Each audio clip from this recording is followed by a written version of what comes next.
Hello, everyone. Hi, folks. Welcome back to the Sound on Siren podcast.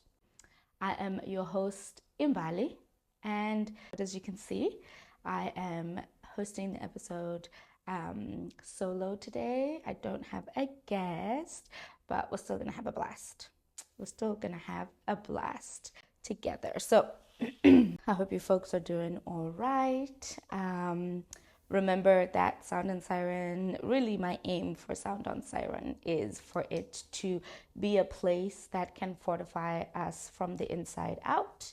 And, I hope that it does do that and fulfill that for folks, and continues to fulfill that fortification as well. If you're not already subscribed to my YouTube channel is called Imbali Blooming, and I post Sound on Siren episodes under my channel. Please subscribe. Make sure that you are giving the videos that you enjoy a thumbs up. Also, commenting, following, sharing, all the things, especially if you're enjoying it and you're having a good time whilst listening and learning and reflecting a little bit about yourself. You can also follow us on Sound on Siren Pod or Podcast on TikTok and on Instagram as well. And that's where I'll be posting like a lot of the clips from the episodes and stuff like that. I'm working to familiarize myself a bit more with the YouTube shorts as well, so I can give folks clips and highlights in that way as well. All right. This is the part of the episode where we do a little check-in here, checking in about how we're feeling. And how am I feeling? The full moon full mooned me. The full mooned me for sure. How was the full moon experience for everyone else? I'd be curious to know and to find out, but it definitely full mooned me. And I think at like 10, was it 10? 10:30, something like that. Last night. Was it already 10:30? I don't know. Maybe just 10, something like that. I went outside and just felt called to like go and moon gaze and look at the moon. And the moment that I got outside, the floodgates opened, tears, and a release, really, that I felt was much needed, and was feeling stuck almost inside me. So, given that, I was able to go out and moon gaze and chat with the moon and share really, and talk at the moon. And just moon gaze and realize how beautiful it is to see the moon. The moon is so gorgeous. I didn't take my glasses with me, so I had a bit of a, blurry vision of the moon. But what I could see of it, it is absolutely beautiful and is awe striking, to be able to see the moon in all of its glory and the light as well that it shines, to all of us. But I cried. I cried a really good cry, which I needed. And it, yeah, it's made me feel better. So at this point, I think I would rate my mental health and my emotional health maybe, say about a six. I'd say about a six. There's definitely some more parsing through to be done, some more feeling to be done, some more listening and shifting and stillness to be had. And also, what is helping right now with my mental health is using the supports that I have, taking taking the supplements and the meds that I have at my disposal, to help to recalibrate that aspect of it, because it's not every day that you don't use your supports and the things around you that can help to facilitate a more consistent, less overwhelmed, less chaotic like feeling of the mind and the thoughts and the head and stuff. And sometimes, you can do that yourself. Sometimes you have the ability to reorganize yourself in that way. And sometimes that ability just isn't there to reorganize yourself. And so, still working through how I feel about using this particular support as well. And there is a little bit of anxiety as well that exists for me, at least, in terms of like taking medication and taking certain types of medications. But yeah, we'll see. We'll see what happens. Today, I took the plunge and it feels good. It feels good. What about you? How are you doing? Do you have any feelings about medications that you're taking? Are you taking any particular medications to help with your mental health, emotional health, your moods, anything like that? And what would you rate your mental health and emotional health right now, or wellness even, out of 10? All right. The next segment is, because I just absolutely love music, I have been listening to some artists that I feel like I just discovered. And then turns out all this time I had saved so many of their songs and I like so much of their music. Let's see. So for this segment, for today's Siren Sounds, which is a segment where we break into songs or music in various different ways. Today, I am going to share some of my favorite songs, some of the songs that I've saved most recently. And please recommend, suggest.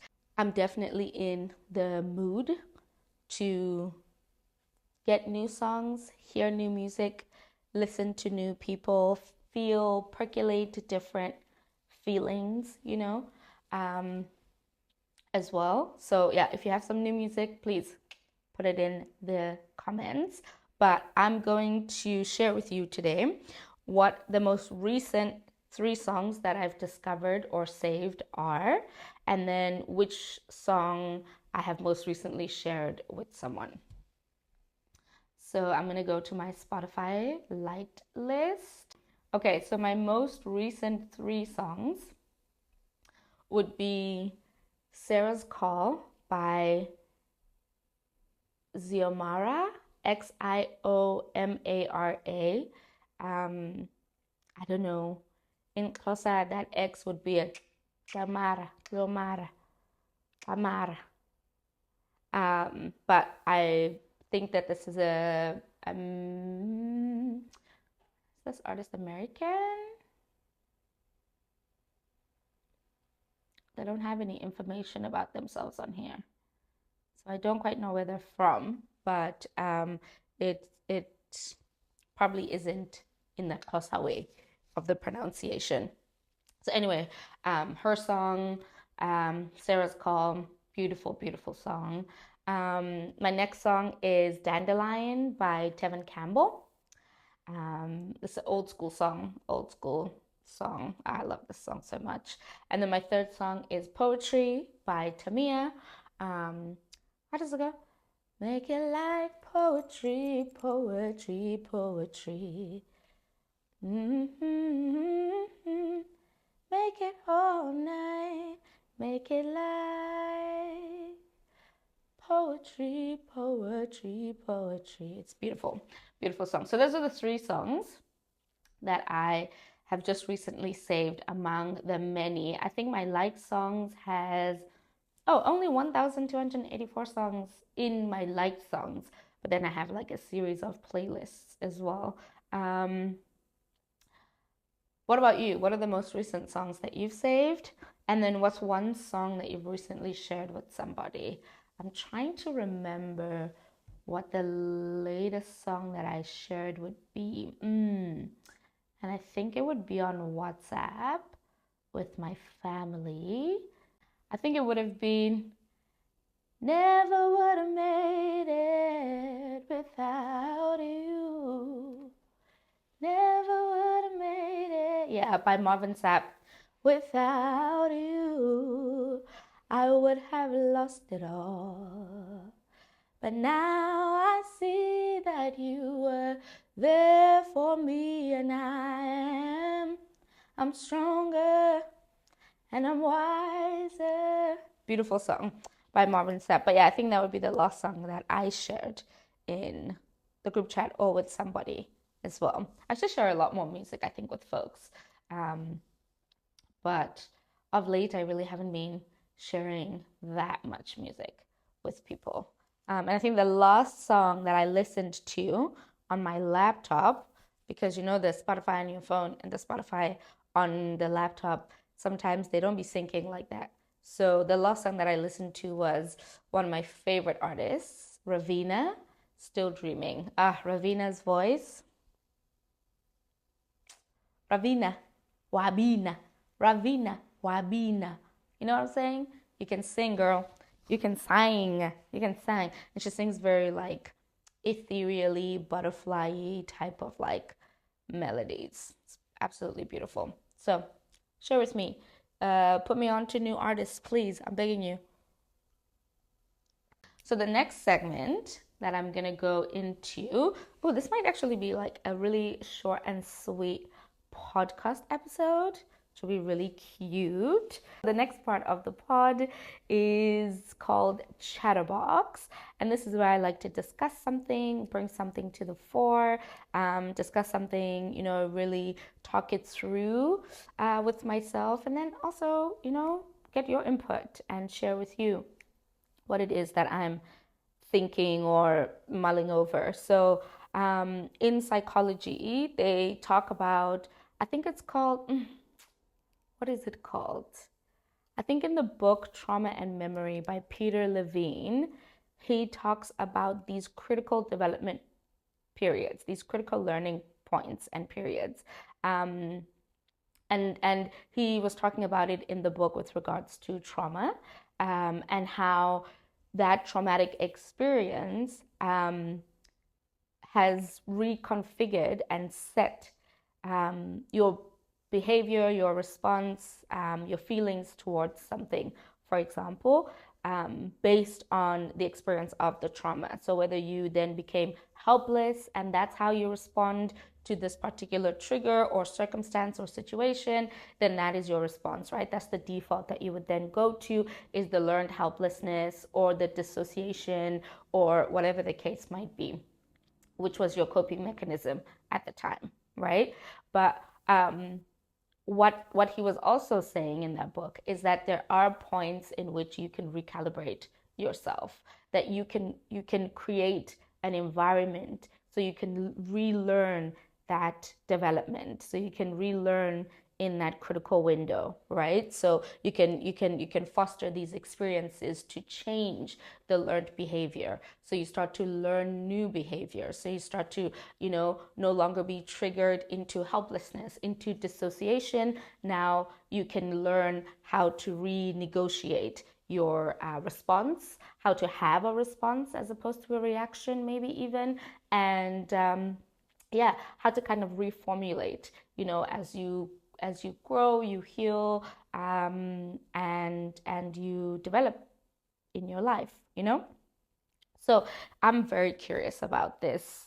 I'm curious in general about reconfiguring myself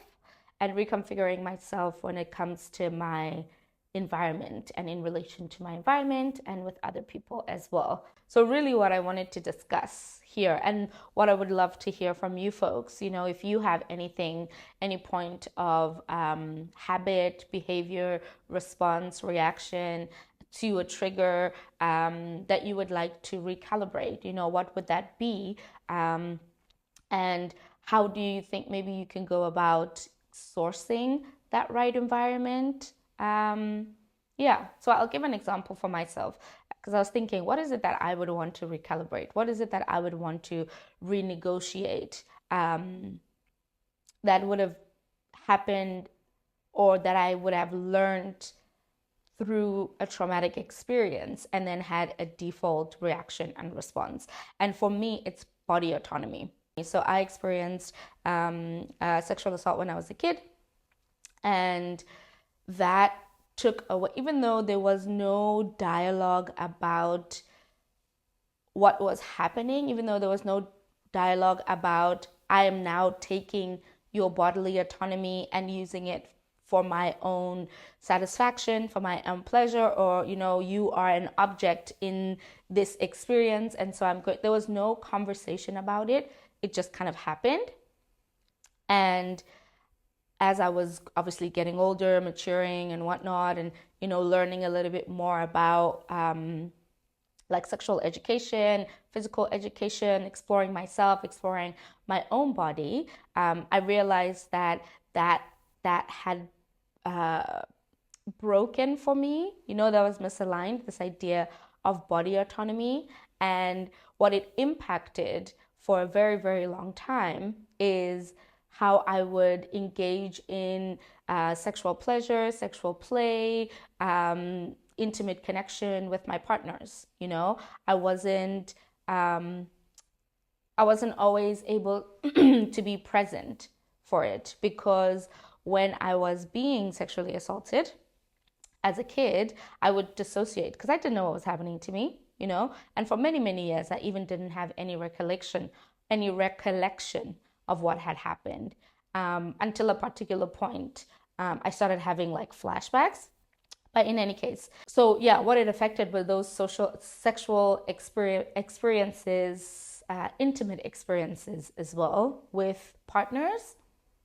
Um, and I would dissociate, I would completely dissociate, when we were engaging. And it doesn't have to be even like sex, but even like a hug, a cuddle, a little bit of intimacy, something that would start to feel, good, comfortable, and like start to, arouse a heat or a sensation that kind of felt pleasurable. I would then be like, I don't quite know what's happening, but it's fine. It can happen. I'm just going to leave. I'm just going to dissociate myself, and I'm just going to think about something else, and I'm just going to be somewhere else. As well. And that would break sometimes, that kind of intimacy, if the partner that I was with at the time was able to be sensitive enough to noticing these things. But some partners, they're not sensitive enough to notice when their partner is dissociating, when their partner is not there, when it's no longer a mutual exchange, right? They don't notice that, and so then they keep going. And I think that also added to the learned helplessness, the dissociation, the whatever, let it happen, the I guess this is okay, let it happen, and I'll just think about something else. It perpetuated it.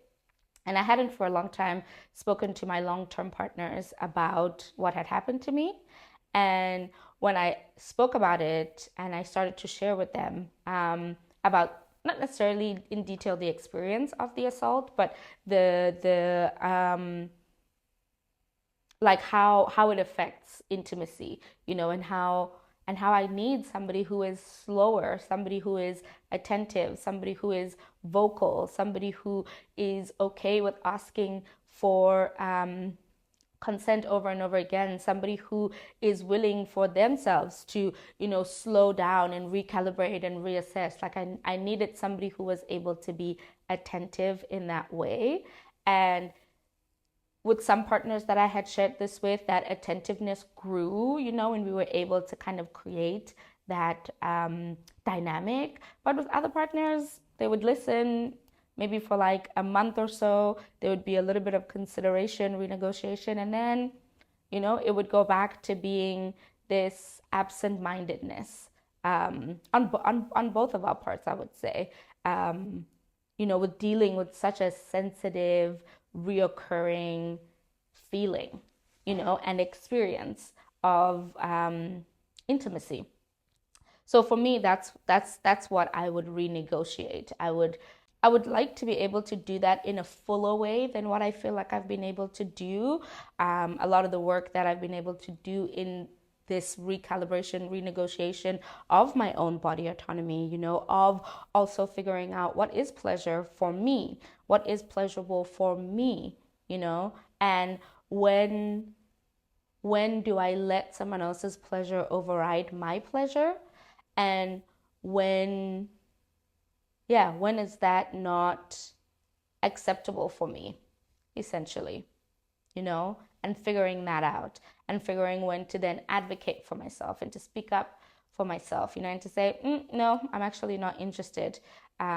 And it takes a lot, because what's also needed in that is a trusting that the other person has your best intentions at heart, trusting that the other person also understands that their pleasure doesn't override your pleasure, unless that's something that you've both agreed upon, for this instance, but that their pleasure doesn't override your pleasure, that they're not owed any amount of pleasure, no matter how far into the, sexual encounter you reach, no matter how dressed or naked you are, no matter how activated or unactivated you are, no matter how hot and sweaty you are or how dry you are. Like, it doesn't really matter where we have come to being able to trust and to feel comfortable with somebody to say, actually, even though we've gotten this far, this doesn't feel good for me anymore. This doesn't feel good for me right now, and I would like to stop.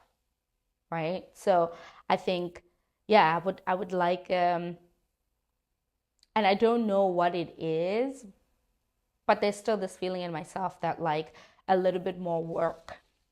I think a little bit more somatic work would help. A little bit more, like, I don't know, maybe like I would like to go away for a week or so and kind of relearn body autonomy, in a place, surrounded by other folks who are also learning to navigate their bodily autonomy in different ways, and, maybe get like some expert facilitators who can guide us through this. I think about doing tantra, and learning about tantric sex, tantric intimacy, tantric energy in general as well. And I'm reading a book now. I think it's by Devi. Either something Devi or Devi something.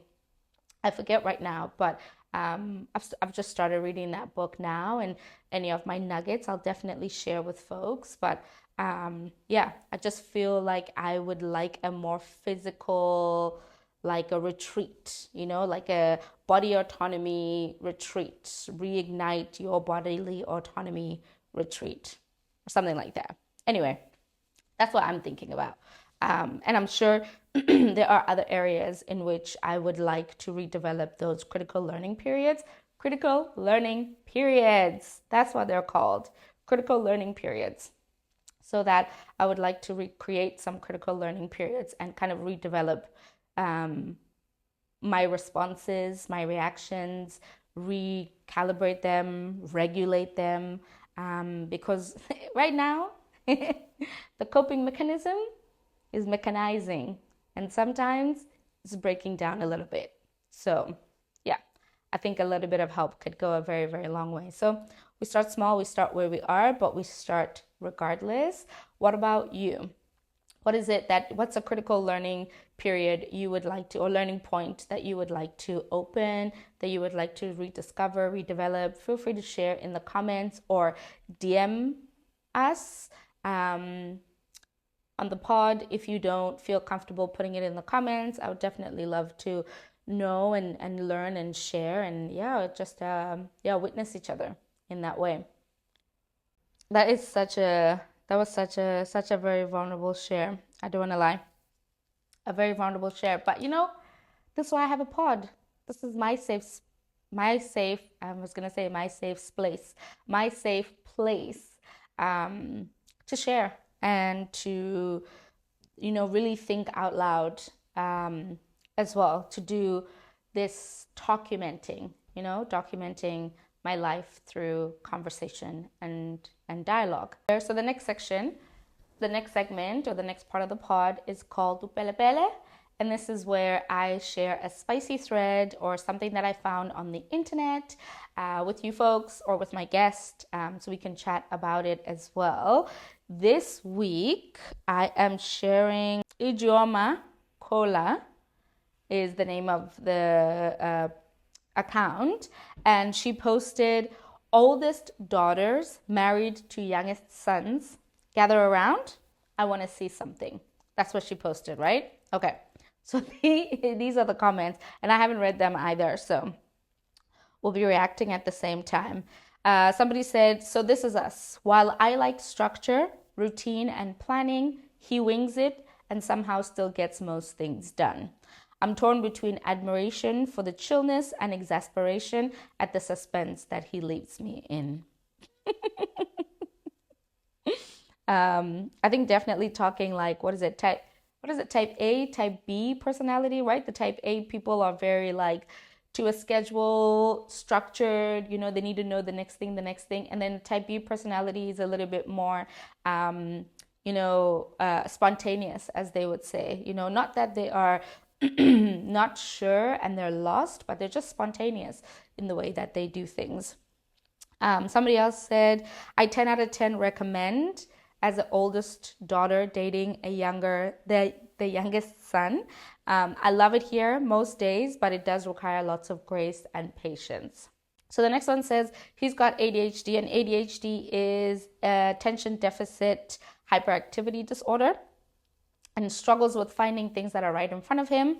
And then she says, I'm autistic. So she has autism and ADHD. And she's great at finding those things that are right in front of her. He's great at finding things that are completely lost. I have complete meltdowns when I lose things, and he always finds them. We both equally contribute to the household chores. He pays 70% of the bills. He's teaching himself how to cook, and I'm teaching myself how to have patience. Nearly a year of living together, and it feels like we're on the same page. He was treated like he was the oldest, though. Interesting. Somebody says, youngest daughter married to an oldest son, and I highly recommend. So flipped the script. This person says, youngest daughter married to the youngest son. Okay, so they're matching. It feels like the inmates are running the prison sometimes. Just prioritization of fun, but also, oh my goodness, we have gotten... Oh, so prioritizing fun and then freaking out about all of the mail that comes into the house with all the bills and stuff like that. Very, very interesting. Someone said, I'm neither. I just came here to be nosy because that sounds like a nightmare. Lol. Someone else said, we've been together for 19 years. Somehow it's been working with her being a type A and him being a type Z.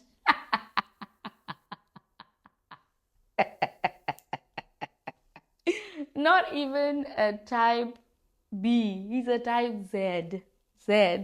Someone else said, some days are greatly fun, truly a match made in heaven, but some other days are tiring. There's no in between. What about you folks or your friends? Do you have anyone, or are you the oldest daughter dating the youngest son, or the oldest son dating the youngest daughter? And what is your dynamic like? Share with me in the comments. Who have I dated? My first relationship, he was the second born and I was the third born, so not too much of a difference there. And then my last relationship, he was second and I'm third. So again, I don't think too much of a difference. I've never had that dynamic actually. So very curious what your experiences are as well. We'll read a few more. So someone said, I'm the neurotic type A perfectionist. He's the dreamer whose dreams I crush regularly with logic. Not crushing his dreams. That's mad. Someone said, I love my husband. And then there's a GIF at the bottom that's holding up a sign that says help.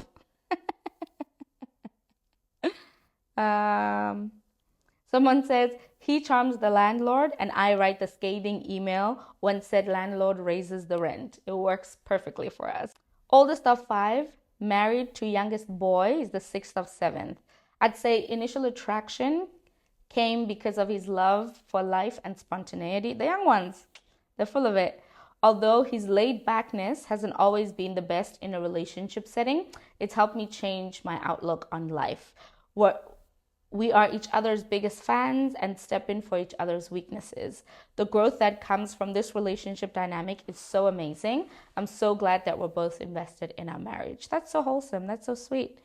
That's so sweet. So it looks like most people are saying it balances them out. That's what a lot of folks are saying. That's why I'm not reading every single one, because they kind of have similar responses. Someone said, is nobody going to talk about getting to enjoy the perks of the youngest when you're on his side of the family, because the eldest daughters don't get to chill? That's hilarious. So basically, when they visit his family, because he's the youngest, she doesn't have to contribute that much. I'm assuming that's what she's saying in terms of like family dynamics. Whereas on the flip side of things, because she would be the oldest, then like she's just doing a lot, and I guess maybe he's also having to contribute quite a lot more. I didn't really think about that. I didn't think about the dynamic of family, of shared family expectations then when you're dating, or when you're married, even dating, I guess, when you're with somebody who is the oldest one in the family versus the youngest one in the family.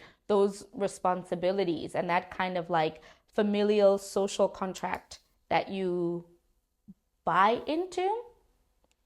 I didn't really consider that. I haven't not really thought about that even in marriage in general, in relationships. But this person makes a good point. Would you be okay with that? Would you be, yeah, let's say you were married to the oldest son or the oldest daughter.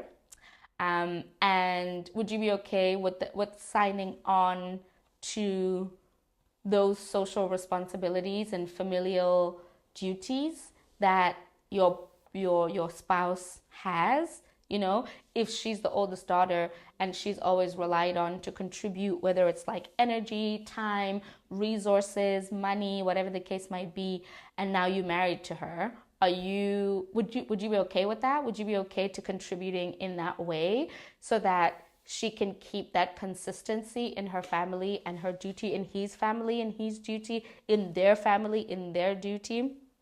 How would you feel?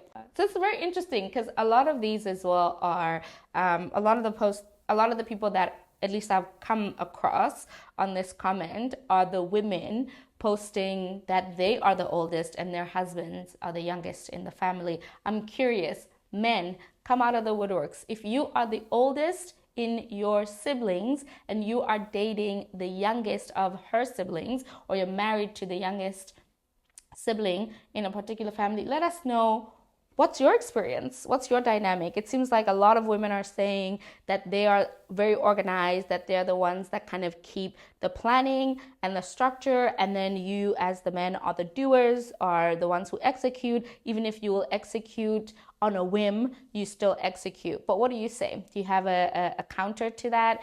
Do you feel like it's the same? Is this correctly representing you? I'm very curious. Okay, I'll read this last one here. So she says, 22 years married to the youngest son with 2 older sisters.